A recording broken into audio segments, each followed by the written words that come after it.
మీ మీద వ్యక్తిగతంగా పోలీసులు వ్యక్తిగత ఇదితో మిమ్మల్ని అరెస్ట్ చేశారా, లేదంటే మీరు ప్రశ్నించినందుకు అరెస్ట్ చేశారా? ప్రశ్నించినందుకు అరెస్ట్ చేశారు. ఓకే. వ్యక్తిగతంగా నా మీద గ్రెడ్జ్తో అరెస్ట్ చేయలేదు, అసలు నన్ను వాళ్ళు రికగ్నైజ్ కూడా చేయలేదు. వాళ్ళు ఏంటంటే ప్రశ్నించినందుకు, కేవలం క్వశ్చన్ చేసినందుకు అరెస్ట్ చేశారు, రూల్ మాట్లాడినందుకు అరెస్ట్ చేశారు. ఇదే మేము అంటుంది. ఇప్పుడు ఇది డెమోక్రటిక్ కంట్రీ. ఈ డెమోక్రటిక్ కంట్రీలో మనిషికి స్వేచ్ఛ ఉంది. ఇప్పుడు అన్యాయం జరిగినప్పుడు అడగచ్చు, నీతి వైపు నిలబడచ్చు, న్యాయం కోసం పోరాడచ్చు. అటువైపు ఉన్నది కలెక్టరా, ఎమ్మెల్యేనా, లేదంటే సిఐయా, ఎస్ఐ, ఎవరైనా సరే మనకు రూల్ తెలిసినప్పుడు ఆ రూల్ అడగటం తప్పు కాదు.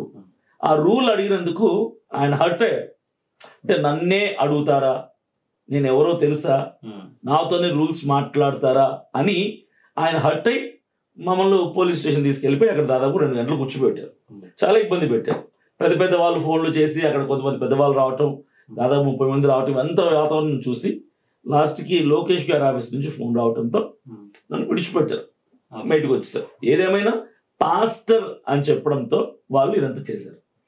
మా డ్రైవర్ దగ్గర కిందికి అతను మాట్లాడాడు, లోపల ఉన్నది ఎవరంటే పాస్టర్ అన్నాడు. మీటింగ్ వెళ్తున్నాం సార్, ఒంగోలు మీటింగ్కి వెళ్తున్నాం అంటే అప్పుడు మీ నా కొడుకులు దేశానికి చీడ పురుగులు రా అన్న మాట వాడాడు ఆయన, సిఐ గారు.